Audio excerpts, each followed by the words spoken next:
be a quick introduction to all of the Sibelius first tools that you might use to complete a music theory assignment, such as the project in this class.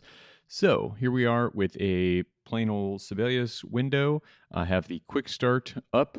I usually don't use any of these templates here. I usually just go with the blank here. So if you double click blank, you'll get a blank page like this. You can see that I don't have any measures that I can enter any music on. So to do that, I'm going to need to add some instruments. Up here at the top in the Home tab, I have Add or Remove Instruments.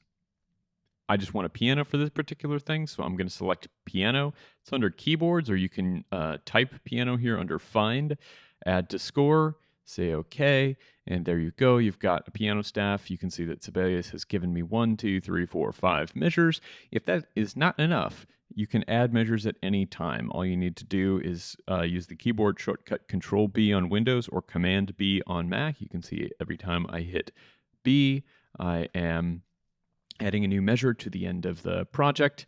So you can see as I add enough, it starts to move some down to the next system. If that's too many, I can always delete them. So you can see to delete them, I'm going to use a system selection. So I need to hold down the Control key on Windows or the Command key on Mac and click somewhere. You can see I've done it correctly because I have a purple outline here. So if you want to delete a measure, you need to purple select it. And then I'm going to shift click, hold down the shift key and click the last measure that I want to delete. So you can see I've selected this whole passage with a purple box around it. And now when I hit the delete or backspace key on my keyboard, those measures are gone. All right, so that's how you add or remove measures. Next, I want to add a key signature here. So this particular example, I want to use E minor. So I'm going to hit K as in key signature, or you can see I can go to the notations tab and I have a key signature drop down here. It doesn't actually matter that much whether you pick the G major with 1 sharp or the E minor with 1 sharp. Just for the sake of correctness, I guess, I'll pick E minor, but they're going to have the same result in Sibelius. Notice that after I do that, my cursor turns blue. So when your mouse pointer is blue, that means that it's loaded with something. When you click somewhere, it's going to put something somewhere. So I'm going to click here at the beginning, and you can see it adds 1 sharp, and it adds it to both staves. Next, I need a time signature. So I'm going to click time signature, or you can hit T as in time signature, and you can pick any time signature, or you can even make your own fancier time signature. I'll go with cut time signature here, and I'll just add that. And the next thing I need to do is add some notes. So to add some notes, I'm going to use the keypad panel. So this keypad panel, you can see I just brought in from the side here in the bottom right of the screen. If you don't see that, you can always bring it up. It's under the View tab and Panels. You have a keypad option, so you can toggle it on and off. And this is where you get different rhythm values. You can see I've got some accidentals, some articulations, and some other things over here. So I want to start by adding a half note. So I'm going to select the half note and start, select the half note. And now I will be able to click here in the staff. And you can see that puts a note wherever I want. So I can also add an accidental. So the next note that I want is a D sharp, the leading tone in the key of E minor. So I'm going to click the sharp here. And then when I add a new note here on the D line, it makes it a D sharp. The reason this layout here, this panel is called the keypad, is because it is mapping to the keypad on your keyboard. If your keyboard has a number pad, a numeric keypad on the far right, all of these will map to those things. So if you press the 1 key on your numeric keypad, you can see it's going to select the 32nd note. If I want to go back to the half note, I can press the 5 key on my numeric keypad. If I wanted another D sharp in the next measure, I could press the 8 key on my numeric keypad to toggle between those. You can see now that I've got this blue cursor here, I can actually type in notes by hitting the letter keys on my keyboard. So the next one I want is an E, and it's going to give me the E that is closest to the last note. So if I type an E, it's going to put a half note because I've selected the half note in the keypad. And now if I type an F, it's going to put actually an F sharp because it knows there's an F sharp in the key signature. and then a G, and then an A, and then I want to switch to a whole note for this last measure. So I'm going to press the 3 key on my keyboard, or I could click the whole note here on the keypad panel on the screen if I don't have a keyboard that has a numeric keypad. I'm going to type the letter B, or click the space for B on the page. So now I've entered a bunch of notes. Notice that they are all blue when I click them. If I wanted to add a tenor voice to this staff later, if this is the bass voice and I wanted to add a tenor voice later, I would actually want to put all of these into voice 2. So I'm going to select all of them by, I can click each one and then hold down the command key or the control key on Windows. I'm on a Mac, so I'll hold down the command key and click each one of these notes.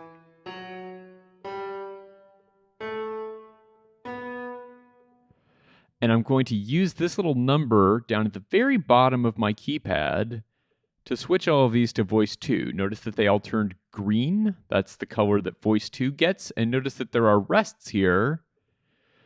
That's the rests that represent voice 1. So if I were to add the tenor part later, I could do that. I won't add a whole tenor part, but we can see what that would look like. If I select the half note, I'll make sure that I'm still on voice 1, and now I can enter notes here for the tenor part. Whoops. And if you do that, if you enter one in the wrong spot, while it's still selected, if you hit the up or down keys on your keyboard, that note will move up and down. So that's enough of a tenor voice for my purposes for this demonstration. So you can see that's going to continue to work there. Next up, let's take a look at how we would add Roman numerals. So if I wanted to give a Roman numeral analysis of this, I don't have all 4 voices. You'll just have to take my word for these Roman numerals as I type them. I'm going to right-click, or if you're on a Mac that doesn't have right-click set up, you can hold on the Control key and click. I'm going to select text, and then I'm going to select other staff text, Roman numerals. Click here right under where I want the Roman numerals to start. And now the first thing I need to do for Roman numeral analysis is give the key that these Roman numerals refer to. So this is in E minor, so I'm going to type a lowercase e and a colon. And then I usually type a tab character here to separate that colon from the first Roman numeral. And this is a 1. It's a minor 1, so I'm going to use a lowercase Roman numeral 1. And then when I hit space, notice that it jumps me 1 beat forward. If you're in a different time signature, if I was in 4/4, it would move me just 1 quarter note forward, but I could keep hitting space bar to get to the next beat if that was the case. So here, this I want to be let's say I want this to be a 5/6. So I'll type a capital V because it's a major triad. And now for the inversion symbol for that figured bass, I'm going to type 6 in my number row above the keyboard. And note that it puts a superscript, a high 6 there. I'm going to hit space again. All right, cool. This is back to 1. Now let's say this is going to be a 1/6, or a 5/6/4 rather. Skipped ahead. This is going to be a 5/6/4, so I'm going to type a capital V. And now there are a few ways that I can do the 5/6/4. If I right-click or control-click on the cursor, you can see I've got a bunch of suggestions here, and one of them is actually 6/4. So that will work. Or if I get rid of those, I can remember that if I type a key normally in the number row, it's going to create the higher number. And then if I hold down the Shift key while I type the other number, so if I hit Shift and 4, it's going to add it to the lower row there. And so this is part of a passing 6/4 figure. So it's going to go to a 1/6 here. I'm going to do the same thing, a lowercase I and 6 in the number row. Now let's say that this A is the base of a 2 half diminished 6/5. So I'll type the 2, and now I need a half diminished symbol. This is a little bit funny in the way this displays in Sibelius, but the half diminished symbol is right here. So this Command O or Control O on Windows is our normal diminished sign, and Shift Command O or Control Shift O on Windows is going to be our half diminished sign. Notice that I can't see it super well, but I can select it there. Or again, if I am using this a lot, I can remember that keyboard shortcut. That'll get me the same thing. And then again, to type the 6-5, I'm going to type the 6 first, and then hold down the Shift key while I type the 5. And there's my 2 half diminished 6-5. All right. Now I hit space again, and I'm at the last note in my passage. So if I wanted to here, I could do a cadential 6-4. So remember, we're going to analyze a cadential 6-4 as a type of 5 chord. It's an embellished 5 chord. And so I want to do a 6 and then hold Shift to get the 4. And then if I wanted to show the kind of continuation bars, I could do that as well. So I'm going to use the hyphen key on my keyboard to type the high hyphen, and then hold down the Shift key and type another hyphen to get the low hyphen. And then I'm going to hit space. This isn't going to be beautiful because they're not actually going to continue here, but it's going to move me to the next beat. And I'm going to do a 5 normally, and then hold down Shift to type a 3. And that's one way of showing a cadential 6-4. Now, if I wanted to add an extra layer, if I had this 5-6-4 resolving to a 7th chord for my cadential 6-4, and I wanted to show an 8-6-4 moving to 7-5-3, that's a little bit of a problem. It's a limitation in Sibelius. When you're writing Roman numerals, it doesn't expect you to have 3 levels, 3 voices of your figures. And so to do that, I just need to add another layer as a separate object and drag it into the right place. I'm going to right-click again, text, other staff text, Roman numerals, click here, say 8, and then a dash. Actually, I'm not even going to do the dash. We're just going to type an 8, and then a space, and then a 7. Right? And it looks kind of ugly, but it's good enough for our purposes. All right? So there's Roman numerals. All right, so the next thing I want to do is add a contextual analysis. And I'm going to use a different tool for that. There's not a built-in tool in Sibelius for contextual analysis. Instead, I'm going to use the lyrics tool, and I'll show you why. First, I want to start, and I'm going to enter this into the bass voice. It doesn't really matter, but because I haven't completed the tenor voice, it would not work as well if I tried to do it with the tenor. So I'm going to select this note in the bass voice, and again, I'm just going to come down here and right-click, and I want text. I want to get lyrics. You can see it's showing me also that the keyboard shortcut here is Command L. If I want to use lyrics for this, I might remember that later. It's Control L on Windows. So I'm going to start entering my lyrics text here. So it starts with tonic. So I'll use an uppercase T. And then I'll just hit spacebar and spacebar. And you can see it's giving me this nice line. This is the same kind of line that you would get if you were using like a long melisma or something for vocal music. That's one of the reasons I like to use the lyric tool for this. So if I continue to hit space, this is all going to be tonic prolongation until we get to this note. This A is harmonized with a predominant chord, so I will type PD, and then the next chord is dominant, so I will type a capital D. And you can see that this very awkwardly split up my figures for the Roman numeral that's happening here. That's okay. We're just going to drag this down below our Roman numerals and solve that problem, and it'll kind of rearrange everything to be as nice as it's going to be.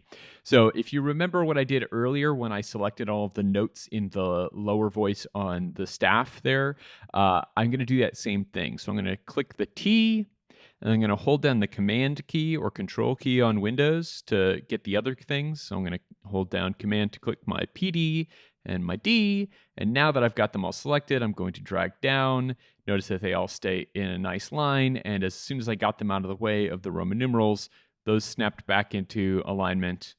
And there we go.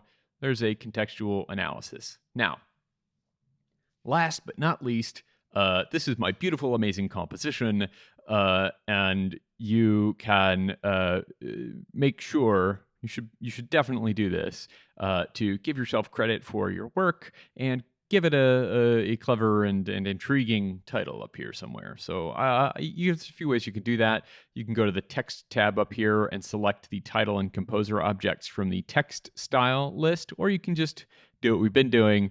Right click, select text and title. So you can call this whatever you want. This is the Quarantine Blues. It's not a blues, take my word for it. And then I want to put my name here. I'm going to right click again, say text, and I am a composer. I'm going to click and put that over here. Notice that it's putting it in the right place, top right corner for a composer. This is David J. Composerton. And there we go. This is the end of my project. You should also make sure that you save more frequently than I have as you're doing this. But those are pretty much all the tools that you might need to do an assignment like this in Sibelius first. And these are, by the way, these tools exist in exactly the same form if you decide at any point to upgrade to Sibelius or Sibelius Ultimate. These are all built in exactly the same way. So that's it. Let me know if you have any questions. Look forward to checking out your compositions as they come in.